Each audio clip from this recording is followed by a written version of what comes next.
உள்ள வந்திருக்கவங்க எல்லாருக்கும் வணக்கம். எங்களுடைய இயக்குனரும் என்னோடய ஹீரோயின் வந்து நேராக கேள்வி பதிலுக்கு போகலான்னு சொன்னதுனால ஒரு ஃபார்மாலிட்டிக்கு வழக்கமாக அவங்ககிட்ட பேசின ஒரு பழக்கத்தில் சரி நான் முதல்ல பேச ஆரம்பிச்சுட்டு அப்புறம் கேள்வி பதிலுக்கு போயிடலாம். எங்கேருந்து ஆரம்பிக்கிறதுன்னு தெரியல. ஏன்னா இந்த படம் ஆரம்பிக்கிறதே ஒரு நிறைய சண்டை சச்சரவுக்கு நடுவில் தான் இந்த படம் முதல்ல தொடங்கினது. முதல்ல அந்த இயக்குனரும் இந்த நடிகரும் ஒன்று சேர அந்த விஷயம் தொடங்கினது வந்து எங்களுக்கே எதிர்பார்க்கல. நானும் வந்து என்றைக்குமே இவரோட வேலை செய்யக்கூடாதுன்னு இருந்து, அவரும் என்னோட வேலை செய்யக்கூடாதுன்னு இருந்து, அதுக்கப்புறம் ரொம்ப சாதாரணமான ஏன்னா ரெண்டு பேருக்கும் பெருசாக தனிப்பட்ட முறையில் கோவம் அது இல்லாதனால ஒரு சின்ன பூ மலர்வதை போல் அந்த அன்பு வந்து அவ்வளோ நேரம் கோவம் எல்லாம் மறந்து ஒரு அன்பாக மலர்ந்து அதுக்கப்புறம் வந்து அவர் கதை சொல்லி அதுக்கப்புறம் படப்படப்படம் எல்லாமே நடந்துருச்சு.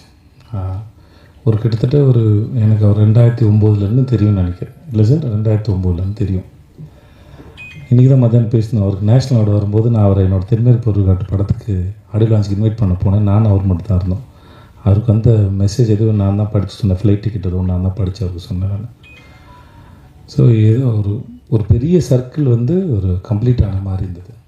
ஸோ இந்த படம் தொடங்கினது ரொம்ப அழகான அற்புதமான ஒரு அனுபவம். அப்புறம் எங்கள் ப்ரொடக்ஷன் கம்பெனி சத்யஜோதி பற்றி ரொம்ப நாள் தெரியும். ஆனால் அவங்க 3ஆம் பிறை இதெல்லாம் அவங்க பண்ணவங்க, அது அங்கே தான் தொடங்கியிருக்காங்கிறது எனக்கு பெரிய ஆச்சரியம். சார் உங்கள் ப்ரொடக்ஷனில் வேலை பார்த்ததில் எனக்கு ரொம்ப பெரிய சந்தோஷம் சார், ரொம்ப பெரிய சந்தோஷம் சார். இது வந்து இவ்வளோ படங்கள் பண்ண இந்த நிறுவனத்தோடு நான் வந்து முதல் முறை சேர்ந்து படம் பண்ணலேருந்து ரியலி ரொம்ப பெருமையாகவும் இருக்குது, ரொம்ப சந்தோஷமாகவும் இருக்குது. நாங்கள் எல்லாம் ரொம்ப சந்தோஷமாக படம் பண்ணோம் சார், ரொம்ப நன்றி அதுக்கு. அப்புறம் எங்கள் ஹீரோயின் நித்யாவோட நான் 2019 வந்து 2020 வந்து 1918 அப்படின்னு சொல்லிட்டு ஒரு மலையாள படம், அதில் ஒரு சின்ன கெஸ்ட் ரோல். ஆக்சுவலாக அது ஃபீமேல் சென்ட்ரிக் ஃபிலிம். அந்த டைரக்டர் வந்து அவங்க பேர் இந்து. ஸோ அவங்க நித்யா தான் நடிக்கிறாங்க, எனக்கு தெரியாது. ஆக்சுவலாக வந்து இந்துவோட கதை அது பிடிச்சி போய் அவங்களுக்காக பண்ணலான்னு சொல்லி போனது அது. அப்போ 2 பேரும் ஏதாவது ஒரு நல்லா எல்லாம் சேர்ந்து இது ஒரு படம் ஒர்க் பண்ணுவோம் அப்படின்னு பேசிட்டு வந்தது. அதுக்கப்புறம் இப்படி நடக்கும் எதிர்பார்க்கல. ஏன்னா இந்த மாதிரியான ஒரு படம் நித்யாவோட ஒர்க் பண்ண ரொம்ப ஆசை இருந்துச்சு. ஆனால் இந்த மாதிரியான ஒரு படத்தில் அவங்களோட ஒர்க் பண்ணது பெரிய சந்தோஷம். படம் பார்க்கும்போது அவங்க எல்லாருக்கும் தெரியும். இந்த கதாபாத்திரத்தில் நித்யாவை தவிர வேறு யாரையும் இமேஜினே பண்ண முடியாது. எனக்கு தெரிஞ்சுட்டு அவங்க பண்ண எல்லா படத்துலையும் அதுதான் நினைக்கிறேன். நித்யா ஒரு படம் நடித்தாங்கன்னா அதுக்கப்புறம் அந்த இடத்துல வேறு ஒருத்தரை வச்சு பார்க்கவே முடியாது. அதுதான் நித்யா. ஏன்னா அது சும்மா வந்தோம், இது சீனு, இது டயலாகு, ஓகே இது கோரியோகிராஃபி, இதை நடிப்போம் அப்படின்லாம் இல்லை. அதை முழுமையாக புரிஞ்சுக்கிட்டு அது என்ன பண்ணலாமோ, இன்னும் எப்படிலாம் பண்ணலாமோ, டைரக்டுக்கு என்னெல்லாம் தேவையோ அது எல்லாத்தையும் சரியாக புரிஞ்சுட்டு அதை சரியாக பண்ணிடணும்னு மெனக்கிடக்கூடிய ரொம்ப அற்புதமான ஒரு ஆர்டிஸ்ட்டு. நான் நித்யாவோட ஒர்க் பண்ணது ரொம்ப பெரிய சந்தோஷம். தேங்க்ஸ் நித்யா, இந்த படத்தில் நீங்கள் வந்து ரொம்ப நன்றி. பாண்டராஜ் சார் பற்றி சொல்லிட்டேன், சண்டே பற்றி தான் சொன்னேன். ஆனால் நிறைய பேரோட ஒர்க் பண்ணியிருக்கோம். ஆனால் அது ஒரு பிரயாணம் மாதிரி வச்சுக்கோங்களேன். நம்ம ரொம்ப தூரம் பிரயாணம் போயிட்டே இருப்போம். அந்த பிரயாணம் செய்யப்பட்டு ஒரு 500 கிலோமீட்டர் பிரயாணம் பண்ணுறோன்னா ஒவ்வொரு கிலோமீட்டரும் மனசில் தங்காது. ஆனால் அது ஒரு 5-6 இடங்கள் எங்கேயாவது இலைப்பாறை இருப்போம், ஏதாவது இடத்த உட்காந்து ரசிச்சிருப்போம், எங்கேயாவது சாப்பிட்ருப்போம், எங்கேயும் சும்மா வெறும்னே இருந்திருக்கும். சில இடத்துல மேகங்கள் அழகாக இருக்கும் ரசிச்சிருப்போம், படங்கள் எடுத்திருப்போம். அந்த ஞாபகங்கள் மட்டும் வந்து அந்த பிரயாணத்தினுடைய மெமரிஸ். அந்த மெமரிஸ் வந்து திரும்பி ஒரு முறை நினைக்கும் போது அந்த பிரயாணத்துக்கு போயிட்டு வரலான்னு தோணும் வைக்கும். அந்த மாதிரி நான் அவரோட வேலை பார்த்தது ரொம்ப அற்புதமான பிரயாணத்தில் இருக்கக்கூடிய ஞாபகங்கள். முக்கியமான ஞாபகம் வந்து இயக்குனர் திரு பாண்டியராஜ் அவருடைய எழுத்தில் இயக்கத்தில் வேலை பார்த்தது. அஃப்கோர்ஸ் கொஞ்சம் கஷ்டமாக இருந்தாலும், அந்த மனுஷன் டார்ச்சராக இருந்தாலும், சில சமயம் இந்த சொல்லுவாங்கள்ல, இந்த இவரோட படத்தில் ஒரு பசங்க படத்தில் இருங்க, யாராவது பையனை அடிக்கிறதுக்கு ஆள் கூப்பிட்டு சார் ஒரு பையன் இல்லையா, அந்த மாதிரி ப்ரொடக்ஷன் கம்பெனி எங்களை அடிக்கிறதுக்கு ஆள் வச்ச மாதிரி இந்த ஆள் தான் பாண்டராஜ். அவங்க 2 பேரையும் வந்து நித்யா மேனன், விஜய் சேதுபதி வச்சு டார்ச்சர் பண்ணுங்க அப்படின்னு நினச்சா எப்படி இருக்குமோ அந்த மாதிரி தான். சும்மா சொல்கிறேன், ஆனால் நிஜமாகவும் சொல்கிறேன். சும்மா மாதிரி நிஜமாக சொல்கிறேன், நிஜமாக மாதிரி சும்மா சொல்கிறேன். இது எப்படி சொல்கிறீங்கன்னு எடுத்துக்கோங்க. என்னன்னா படன்னு இருக்கும். ஆனால் நின்று அதை ரசித்தோம். ஷூட்டிங்லாம் முடிஞ்சதுக்கப்புறம் அந்த கடைசி நாள் முடிஞ்சதுக்கப்புறம் அங்கே உட்காந்து ட்ரெஸ்லாம் மாற்றிட்டு வந்து திரும்பி ஒரு 3/4 மணி நேரம் 1 மணி நேரம் உட்காந்து நாங்கள் எல்லாம் பேசிகிட்டு இருந்தோம். என்னை அதை விட்டு போகிறதுக்கு மனசு இல்லை. இன்னும் இந்த ஷூட் வந்து இன்னும் ஒரு வாரம் சும்மா ஏதாச்சும் எடுக்கலாமா அப்படின்னு தோணுச்சு. அந்த அளவுக்கு ஏன்னா அது ஒரு பெரிய குடும்பமாக இருந்தது. எல்லாருமே சரி, தீபாக்காவாக இருக்கட்டும், சரவணன் சாராக இருக்கட்டும், ரோஹனாக இருக்கட்டும், எங்கள் தங்கச்சி ராகவதி அவங்க பேர் என்ன சார், ரோஷினியாக இருக்கட்டும், குழந்தைங்களாக இருக்கும், மகிழினி. ஆக்சுவலாக அந்த குழந்தை வந்து முதல்ல ஆண் குழந்தைய அந்த ஸ்கிரிப்டில் அவள் பேர் மகிழினி. மகிழ் வந்ததுக்கப்புறம் அது அதோட அவளோட சரியான சாய்ஸ்னு சொல்லி இந்த படத்தில் எங்களை ஆசீர்வதிக்க வந்த தெய்வம்னா அது மகிழினி தான் நினைக்கிறேன். அந்த இவர் பேப்பரில் எழுதுனதை எப்போ இவர் வாட்டுக்கு எழுதி வச்சுருக்காரு. இவங்க சண்டை போட்டுட்ருக்காங்க, குழந்தை தூங்குது, திடீர்னு குழந்தை முழிக்குது, திடீர்னு குழந்தை பேசுது, அப்படிலாம் ஒருத்தர் எழுதும்போது நம்மளாம் நடிச்சிடுவோம். ஒரு வயசு குழந்தை இதெல்லாம் பண்ணுன்னா எப்படி தான் எக்ஸிக்யூட் பண்ண போகிறாங்கன்னு எனக்கு பெரிய ஆச்சரியமாக இருந்தது. கேட்டேன், சார் இதெல்லாம் நடக்குமா சார், எழுதி வச்சுருக்கீங்கன்னா? எல்லாம் நடக்கும் சார், வாங்க சார் அப்படின்னு. ஏன்னா நான் பசங்க இப்படி பண்ணியிருக்கேன் எனக்கு தெரியும். நான் ஏதோ பேசுகிறாரு இப்போ, ஓகே அதெல்லாம் கொஞ்சம் வளர்ந்த குழந்தைங்க. இந்த குழந்தை எப்படி எனக்கு பசங்க ஒன்றுலேயே ஒரு குழந்தை வந்து வீட்டுக்குள்ளே ஓடிக்கிட்டே இருக்கும்ல, அது நான் அந்த ஷாட் ரொம்ப ரசித்தேன். அந்த ஒரு குழந்தை வந்து அந்த கதையோ அந்த காட்சியை வந்து ரொம்ப நிஜமானதாக உயிருள்ளதாக மாற்றேன். அந்த குழந்தை எதுலேயும் பார்ட்டிசிபேட் பண்ணாலும் பரவாயில்ல, அது சுற்றிக்கிட்டு இருக்கும்போதே வந்து அது ரொம்ப உயிருள்ளதாக மாறுது. அந்த மாதிரி மகிழ் அப்புறம் முத்துமணி மாலை 2 பேர் இருக்காங்க. முத்துமணி மாலை கூட கொஞ்சம் வளர்ந்த குழந்தை தான் அது. ஆனால் மகிழ் வந்து ரொம்ப குட்டி பாப்பா. ஆனால் இந்த கதையில் ஒரு டைரக்டர் என்னெல்லாம் எதிர்பார்த்தாதோ அது அத்தனையும் ரொம்ப அழகாக பண்ணால் ஒரு ஸ்டேஜில் எங்களை புரிஞ்சுக்கிட்டா, ஓகே இந்த ஷார்ட் எடுக்கிற நேரம் மட்டும்தான் இவங்க கூட இருக்கணும் இல்லையா, மற்ற நேரம் நான் எங்கள் அப்பா கூட இருந்துக்கலான்னு. பட் அந்த குழந்தை வந்து நித்யாவோடையும் தீபா கூட ரொம்ப பெட்டாக இருந்தது. என்னை பார்த்து கொஞ்சம் பயப்படும். பட் மகிழ் வந்து இந்த படத்துக்கு வந்து எங்களுக்கு வந்து எங்களையும் எங்கள் தயாரிப்பாளரையும் படம் பார்க்குறவங்க எல்லாரையும் கண்டிப்பாக மகிழ்விக்கக்கூடிய ஒரு அவள் வர சீன்லாம் வந்து உங்கள் எல்லோரும் ரொம்ப பிடிக்கும். அது அவ்வளோ உயிரோட்டமாக இருக்குன்னு நம்புகிறேன். அப்புறம் எங்கள் தனித்தனியாக பாராட்டினா இல்லை சொல்லணுன்னா எங்கள் டீமில் வந்து அவ்வளோ பெரிய ஆக்டர்ஸ் இருக்காங்க. செம்மன் வினோத் சார், அப்புறம் அவங்க ஒய்ஃபாக நடித்தாங்க, அவங்க பேர் ஜானகி மாரியோ, அவங்க இப்படி படத்தில் வந்துட்டு போகிற இப்போ இன்ட்ரடியூஸ் பண்ண அந்த நாகப்பாம்பு வினோத் சாகர் எல்லாருமே சரி, படத்தில் இருந்த எல்லாருமே இந்த படத்தை ரொம்ப யோகி பாபு சார் எல்லாருமே சரி இந்த படத்தை ரொம்ப பிரமாதமாக பண்ணியிருக்காங்க அவங்க வேலையை. இது நாங்கள் டப்பிங் பார்க்கும்போது ரொம்ப ரசித்தோம். படம் ஷூட் பண்ணிட்டு இருக்கும்போது நிறைய பேர் வந்து சொன்னாங்க இது எங்களோட கதையை பார்க்குற மாதிரி இருந்தது. ஸோ படம் பார்க்குற உங்களுக்கும் அப்படி தாங்க இருக்கும் நாங்கள் நம்புகிறோம். ஸோ ஜூலை 25 ரிலீஸ் ஆகுது. முக்கியமாக சனா எதிர்பார்க்கல. நான் வந்து ஒரு ஆல்பமே வந்து இவ்வளோ சிறப்பாக பண்ணி தருவாருங்கிறது வழக்கமாக அது பண்ணுறது தான். பட் நம்ம படம்னு வரும்போதில் கொஞ்சம் எல்லாம் சரியாக அமைஞ்சுன்னு ஒரு பயம் இருக்கும். பட் சனா வந்து இந்த படத்தை வந்து ரொம்ப பிரதமாக பண்ணி கொடுத்தாரு. கேமராமேன் சுகுமார், ஆர்ட் டைரக்டர் வீரசிம்மர், எங்கள் முக்கியம் ஃபைட் மாஸ்டர் கலை. எனக்கு அந்த பையனை வந்து 2019 தெரியும். எல்லா ஃபைட்டையும் சூப்பராக பண்ணி கொடுத்தாங்க கலை. அப்புறம் பாபா பாஸ்கர். ஸோ இது ஒரு ஃபுல் பேக்ட் என்டர்டெய்னர். படம் பார்க்கும்போது கண்டிப்பாக எல்லோரும் ரொம்ப என்ஜாய் பண்ணுவீங்க அப்படின்னு நாங்கள் முழுமையாக நம்புகிறோம். ஜூலை 25 ரிலீஸ் ஆகுது, தியேட்டருக்கு வந்து பாருங்கள். ரொம்ப நன்றி, தேங்க்ஸ். ஐ திங்க் மோரலெஸ் எல்லாருக்கும் அந்த மாதிரி ஒரு சேம் தாட்ஸ் தான் இருக்குது. ஸோ சிம்பிளாக சொல்லிடுறேன். இந்த படம் ஷூட் பண்ணுறது it was one of the most happiest experiences of my life. ஏன்னா ஒரு படம் பண்ணும்போது நிறையா பேர் இருப்பாங்க, எஸ்பெஷலி நம்ம படத்தில் ஆக்டர்ஸ் நிறையா பேர் இருந்தாங்க.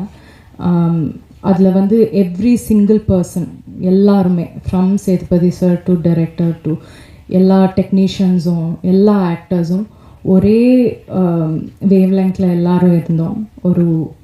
எதுவும் ஒரு ஈகோ இல்லாமல் ஒன்றுமே இல்லாமல் ரொம்ப ஈஸியாக சிம்பிளாக இருந்தோம் எல்லாரும். ஸோ நான் ஆடியோ ஃபங்க்ஷனில் சொன்னேன், ஈவன் ஒருத்தர் கூட ஏதாவது பிரச்சனை இருந்தால் அது வந்து அவ்வளோ பர்ஃபெக்ட் ஆகாது. ஸோ அது அவ்வளோ அந்த எக்ஸ்பீரியன்ஸ் அவ்வளோ பர்ஃபெக்டாக இருக்கிறதுக்கு எல்லாருமே காரணம். ஸோ எனக்கு personally it was one of the happiest shoots. And எனக்கு I am the most confident about this film. இந்த ஃபிலிம் வந்து எல்லாருக்கும் ரொம்ப பிடிச்சிடும்னு ரொம்ப கான்ஃபிடெண்ட்டாக இருக்கேன். So yeah, I hope you all like it and நன்றி. எல்லா பத்திரிகையாளர்களுக்கும் இப்போ மிகவும் நன்றி வந்ததற்கு. இது நாங்கள் 3 தலைமுறையாக திரைப்படத்துக்கும் திரைப்படத்துறைக்கும் இன்றைக்கும் எங்கள் சப்போர்ட் இருக்குது. நீங்களும் எங்கள் சப்போர்ட் நீட்டு கொண்டு இருக்கிறீர்கள். ஆகவே இது ரொம்ப நன்றி வந்தது. நிக்கில் சார் சொன்னது மாதிரி இது ஒரு அற்புதமான குடும்ப திரைப்படம். இப்போதைக்கு பார்த்தீங்கன்னா பாண்டியராஜ் சார் வந்து ஒரு சுயம்பு தனி பட்ட முயற்சியில் இவ்வளோ பெரிய டேரக்டராக வளர்ந்து வந்திருக்கிறார். அவர் வந்து எடுத்த எல்லா படங்களும் பெரிய வெற்றி படங்கள் தான். அதனால் அவர் வந்து கதை சொன்னோன்னா அப்பாவுக்கு ரொம்ப பிடிச்சிருந்துச்சு. அதனால் எங்களுக்கு ரொம்ப பிடிச்சிருந்துச்சு. It's great opportunity also to Vijay Sethu sir கூட ஒர்க் பண்ணுறது முதல்ல. இன்றைக்கி அவரோட புகழ் பார்த்தீங்கன்னா நீங்கள் சைனா வரைக்கும் போயிருக்கு. மகாராஜா என்ற படம் வந்து பார்த்தீங்கன்னா ஆல்மோஸ்ட் $10 million 80 crores அங்கே பண்ணியிருக்கு. ஹாங்காங்லேயே அவர் வந்து டென்சில் வாஷிங்டன் மாதிரிங்கிறாங்க. ஸோ அதனால் அவர் அந்தளவுக்கு ரீச் ஆகிருக்காரு. கல்கட்டா போனால் கூட அவர் பேச்சு தான் பேசுகிறாங்க. தமிழ் சினிமானாவே விஜய் சேதுபதி சார் தான் சொல்கிறாங்க. ஆகவே வந்து அது ரொம்ப அவரோட ரீச்சு அது எங்களுக்கு பெரிய பெரிய பொக்கிஷம் அவர் கூட ஒர்க் பண்ணுறது. நித்யா மேடம் பற்றி சொல்லணும் தேவையில்லை. அவங்க எந்த கதாபாத்திரம் நடித்தாலும் எவ்வளோ பெரிய ஸ்டார் நடித்தாலும் கூட அவங்க வந்து தனித்தன்மையாக தமிழக இதயத்தில் அப்படியே பதிந்திருக்கிறாங்க. அதனால் அவங்க கூட நடிக்கிறது எங்களுக்கு நம்ம கூட நடிக்கிறதுக்கு நம்ம படத்தில் பண்ணுறதுக்கு ரொம்ப பெரிய எங்களுக்கு பெரிய பொக்கிஷம். அதுவுமே இட்ஸ் ட்ரெஷர் ஃபார் அஸ். அதே மாதிரி உங்களுக்கு அற்புதமான படம். சந்தோஷ் சார் பற்றியும் சொல்லணும். நான் ஒரு அற்புதமான இசையமைப்பாளர். பெரிய நியூ சவுண்ட்ஸ் எல்லாமே கொண்டு வந்திருக்கிறார். ஆதி திராவிட இசையை வந்து உலகத்தரத்துக்கு எடுத்து சென்று இருக்கிறார். அதனால் அவரையும் பாராட்டணும். ரொம்ப அற்புதமான பாடல்கள், பேக்ரவுண்ட் ஸ்கோர் எல்லாமே பண்ணியிருக்கிறார். அதனால் இது பொதுவாக இது பெரிய காலிக்கை படமாக அமையும். அதனால் உங்களோட சப்போர்ட் முக்கியமாக தேவை. அதனால் இது நீங்கள் எல்லாமே சப்போர்ட் பண்ணுறதுனால, நீங்கள் இருக்கிறதுனால தான் மக்களுக்கு வந்து சேர்க்க முடியும். அதனால் உங்கள் சப்போர்ட்டும் உங்கள் ஆதரவும் ரொம்ப தேவை எங்களுக்கு. Please enjoy the film and support us with whole heartedness. Thank you. எல்லாருக்கும் வணக்கம். அதான் சரி, ஸ்ட்ரெயிட்டாக கேள்வி போயிடலாமே அப்படின்னு இயக்குனர் வந்து இல்லை எனக்கு இன்னும் பேசி தான்ட்டார். அதனால்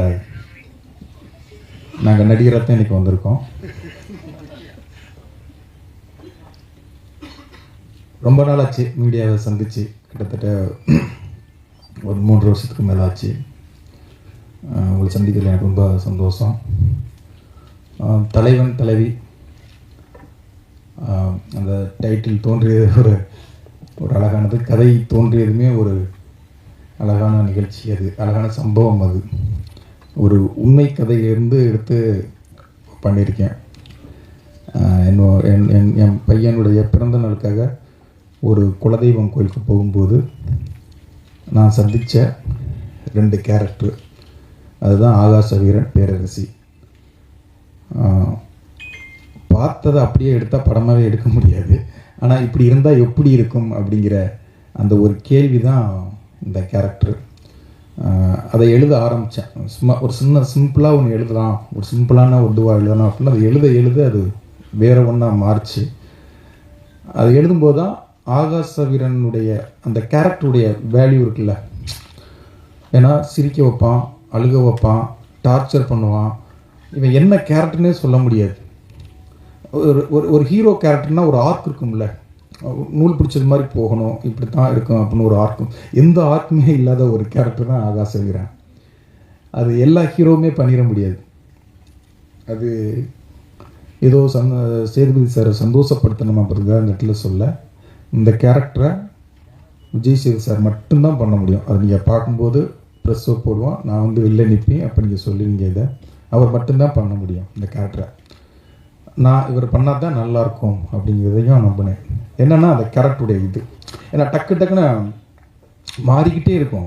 ஒரு சீரியஸாக போயிட்டுருக்கும், மாஸாக போயிட்டுருக்கும். அது பையன் அப்படியே காமெடியாக மாறும். காமெடி போயிட்டே இருக்கும், டக்குன்னு அது எமோஷனில் மாறும். அதான் ஒரு இந்த புதுசாக வண்டி ஓட்ட தெரியாமல் வண்டி ஓட்டுவாங்கல்ல, அப்படி ஒரு கேரக்டர் இந்த கேரக்டர். ஆனால் ரசிக்கக்கூடிய கேரக்டராக இருக்கும். ரொம்ப லவ் பண்ணக்கூடிய ஒரு கேரக்டராக இருக்கும். எந்த இடத்துலையுமே அந்த கேரக்டர் மேலே இரிட்டேஷனே வராது. கொஞ்சம் விட்டோம்னா அந்த கேரக்டர் மேலே ஒரு பயங்கர இரிட்டேஷன் வந்துடும். அப்போ இது அவர் மட்டும்தான் பண்ண முடியும். அதை ரொம்ப அழகாக ரொம்ப ரசித்து அதை எடுத்தோம். ஸ்பாட்லேயே எல்லாருமே வந்து அதை அவர் பண்ணுற ஒவ்வொரு மொமெண்ட்டையுமே ரொம்ப சிரித்தோம். எல்லாருமே பொதுவாக யூனிட்டில் வந்து தூரமாக போயிடுவாங்க. ஒரு கட்டத்துக்கு மேலே ஒரு 4-5 நாளில் அப்படியே அங்கே போய் உட்காந்துருவாங்க.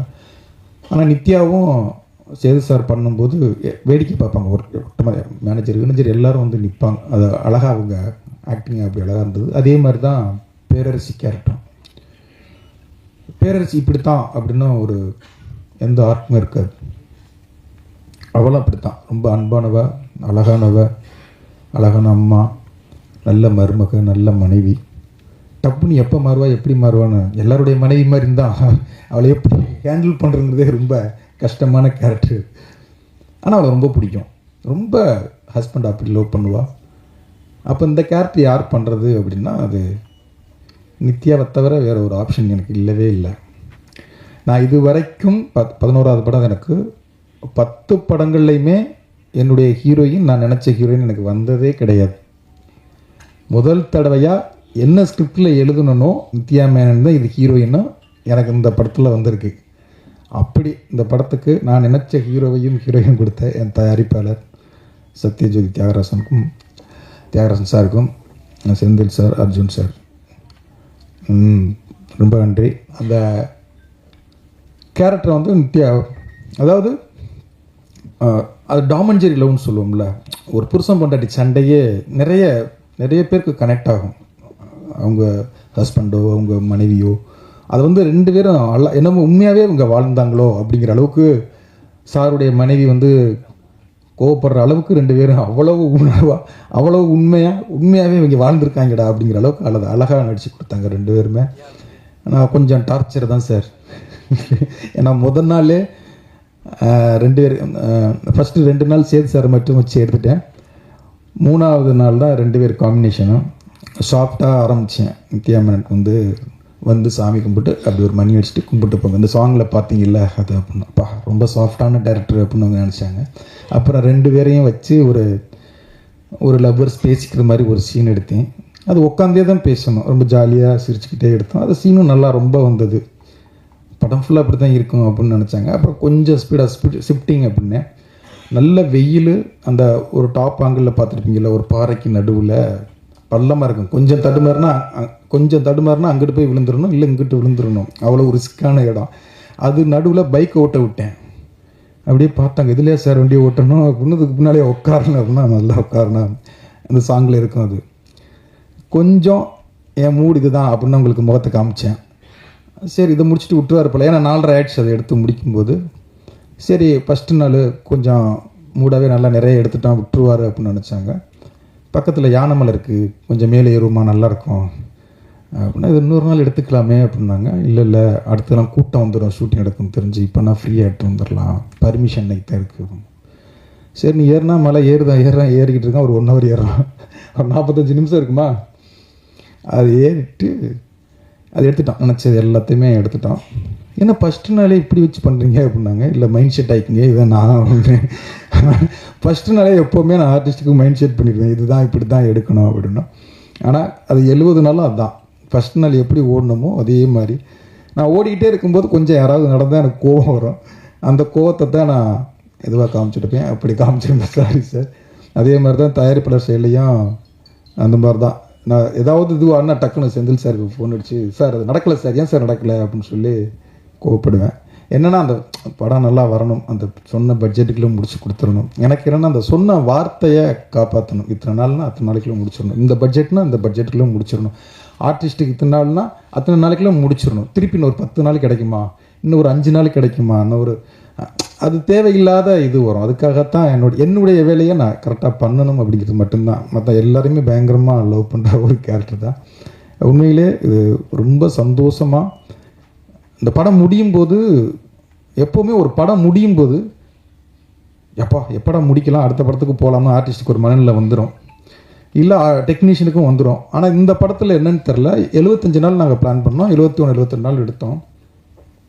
2 பேருமே கெஞ்சுறாங்க, சேது சாரும் நித்யா மாமா, ப்ளீஸ் இன்னும் 2 மணி நாள் எடுங்க, தயவு செய்து பிரேக்கப் வந்து ஷெட்யூலை முடிச்சிடாதீங்க ப்ளீஸ், ஏன் அவசரப்படுறீங்க, நம்ம 75 நாள் தானே ஷெட்யூல் கொடுத்துருக்கோம், இன்னும் மெதுவாக எடுக்கலாம், இன்னும் நம்ம எல்லோரும் ஒன்று சேர்ந்து இருக்கலாம்.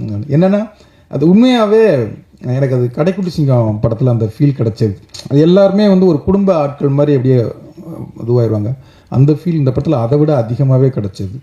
ஒன்றாவே உட்காந்துருப்போம், ஒன்றா சாப்பிடுவோம். சார் பரோட்டா போடுவார், அதில் ரிஸ்க்கான பரோட்டா போடுவார், சாக்லேட்டு பரோட்டாம்பார், அது என்ன சார் வாட்டர்மெலன் பரோட்டான்னு கொடுப்பாரு. நாளைக்கு ஷூட்டிங் இருக்கே அதை சாப்பிட்றதா வேண்டாமான்னு பயம் இருக்கும், சாப்பிடுங்க நல்லா இருக்கும் அப்படிம்பாரு. அப்புறம் ஒவ்வொன்றும் ஒவ்வொரு வெரைட்டியாக கண்டுபிடிச்சிக்கிட்டே இருப்பார். அவன் பரோட்டா கண்டுபிடிச்சா கூட அவ்வளோ வெரைட்டி கண்டுபிடிச்சிக்க மாட்டார். அதை சாப்பிட்றதுக்கு ஒரு கூட்டம் ரெடியாக இருக்கும், வாங்கடா அப்படின்னு சொல்லி இது பண்ணிவிடுவார். அது சந்தோஷம், ரொம்ப சந்தோஷம். அதே மாதிரி இந்த குழந்தைகளாக இருக்கும், ஒவ்வொரு கேரக்டர் எல்லாருமே யோகி பாபுலேருந்து எல்லாத்தையும் ஒவ்வொரு ஆளையும் சொல்லணும். அவ்வளோ பேருமே ரொம்ப கேமராமேன் அவனும் நானும் அவன் அசிஸ்டண்ட் ஸ்டில் ஃபோட்டோகிராஃபராகவும் நான் அசிஸ்டன்ட் டேரக்டராகவும் இருந்தோம். அவன் நானும் சேர்ந்து அவ்வளோ நித்யா தான் கேட்டாங்க, உங்களுக்கு ஃபஸ்ட்டு படமா அப்படின்னாங்க. ஆமாம் அப்படின்னு. அப்படி தெரியலையே அவ்வளோ, ஏன்னா 2 பேரும் ஓடிட்டே இருப்பாங்க, லைட் பண்ணுறது தெரியாது, எடுக்கிறது தெரியாது, அவ்வளோ ஸ்பீடாக ஓடிட்டே இருப்பான். அதே மாதிரி எடிட்ரு பிரதீப்னு சொல்லி கதைகளில் நான் லான்ச் பண்ணேன். இன்றைக்கி அவன் விஜய் சார் வரைக்கும் வந்திருக்கான். இந்த படத்தில் ட்ரெய்லர் பண்ணியிருக்கான், அது கொஞ்சம் ட்ரெய்லருக்கு டைம் ஆச்சு, இல்லைன்னா இன்றைக்கே ஸ்க்ரீன் பண்ணியிருப்பான். அவ்வளோ அழகாக பண்ணியிருக்கான். அதே மாதிரி ஆர்ட் டைரக்டர், ஃபைட் மாஸ்டர் சூப்பராக 4 நாள் பிளான் பண்ண ஃபைட்டை 2 நாள்லாம் எடுத்திருக்கான். அது அவருடைய அந்த கிளாரிட்டி அவ்வளோ சூப்பரான ஒர்க் அவர்கிட்ட. அதே மாதிரி முதல் தடவையாக சனாவும் நானும் வேலை பார்த்துருக்கோம். எனக்கு ரொம்ப பிடிக்கும் சனாவோட. ஒவ்வொரு தடவையும் இடையில் பசங்க 2 கூட நாங்கள் போய் பேசணும், அது சரியாக செட் ஆகலை. இந்த படத்தில் வந்து 5 சாங் பண்ணியிருக்காரு. 5 சாங்குமே ரொம்ப நீங்கள் கேட்டீங்கன்னா உங்களுக்கு தெரியும். இப்போ 2 சாங் தான் கேட்டிருக்கீங்க. ரொம்ப அவ்வளோ பெஸ்ட்டு ஆல்பமாக இருக்கும். கண்டிப்பாக என்னுடைய படங்களில் இது ரொம்ப முக்கியமான ஆல்பமாக இருக்கும். 5 தீம் போட்டிருக்காரு. அதில் 4 சாங்கு விவேக் பண்ணியிருக்காரு, 1 சாங்கு கார்த்திக் நேத்தா எழுதியிருக்காரு. அந்த கார்த்திக் நேத்தா எழுதின சாங் வந்து எனக்கு வந்து கேடி பில்லா கில்லாடி ரங்கால் வந்து இந்த இன்றைக்கும் அந்த அப்பா சாங்கு தெய்வங்கள் எல்லாம் தோற்றி போகும் அந்த சாங்கு நான் முத்துக்குமார் எழுதி, இன்னமும் நிறைய பேர் அந்த சாங்கை சொல்லுவாங்க. இந்த படத்தில் ஒரு கணவன் மனைவிக்கான ஒரு சாங்கு எழுதியிருக்கோம். அது அன்றைக்கி ஈவன் டியூன் போடும்போது நான் அழுதேன். எனக்கு என்ன அறியாமல் எங்கள் அப்பாவை நினச்சி நான் அழுதேன். அதே அளவுக்கு இந்த சாங்கை வந்து அதை டியூன் கேட்கும்போதும் அவ்வளோ அழகாக இருந்தது. அது லிரிக்ஸை வந்து இதுங்கும்போது அந்த சாங்கை கேட்கும்போது என்னை அறியாமல் பலன்னு நான் கொட்டினேன், அழுதேன். அது அப்புறம் எடிட் பண்ணுறதுக்காக எடிட்டருக்கு அனுப்பினே. அவன் சொன்னான், சார் சாங்கை கேட்கும்போதே அழுதுச்சு சார், அழுக வந்துச்சு சார் அப்படின்னா. அந்த சாங் விஷுவலாக பார்க்கும்போது உண்மையாகவே கணவன் மனைவியை பிரிஞ்சிருந்தாவோ, காதலன் காதலியை பிரிஞ்சிருந்தாவோ, நண்பன் நண்பனை பிரிஞ்சிருந்தாவோ, அவங்க எல்லாருக்குமே இந்த சாங்கை கேட்கும்போது ஒரு உண்மையிலே ஒரு பயங்கர ஒரு ஃபீல் வரும், ஒரு யோசிப்பாங்க கண்டிப்பாக. இந்த படம் வந்து டைவர்ஸை பற்றி கொஞ்சம் பேசியிருக்கோம். இன்றைக்கி வந்து டைவர்ஸ் வந்து ரொம்ப அதிகமாகிட்டே இருக்குது. ஏன் அப்படிங்கிற ஒரு கேள்வி தான் இந்த கதை. அதை வந்து ஒரு விஷயமாக பேசியிருக்கோம். அது கண்டிப்பாக இந்த படத்துக்கு அப்புறம் நிறைய பேர் யோசிப்பாங்க. கடைக்குட்டி சிங்கம் நம்ம வீட்டு பிள்ளை படங்கள் பார்த்துட்டு நிறைய அக்கா தம்பிகளும் அண்ணன் தங்கச்சிகளும் ஒன்று சேர்ந்துருக்குன்னு என்கிட்ட சொல்லுவாங்க. நிறைய கணவன் மனைவிகள் யாராவது டைவர்ஸ் ஆகணும்னு ஆசைப்பட்டிருந்தாவோ, இல்லை கோர்ட்டுக்கு போய் கொண்டிருந்தாவோ, போகணுமா அப்படிங்கிற ஒரு யோசனையை கொடுக்கும் அப்படின்னு நான் அந்த படத்தை நம்புகிறேன். கண்டிப்பாக வந்து யோசிக்க வைக்கும் அப்படிங்கிற நம்பிக்கை எனக்கு இருக்குது. அது படம் பார்த்ததுக்கப்புறம் பார்ப்போம். நன்றி, தேங்க்யூ.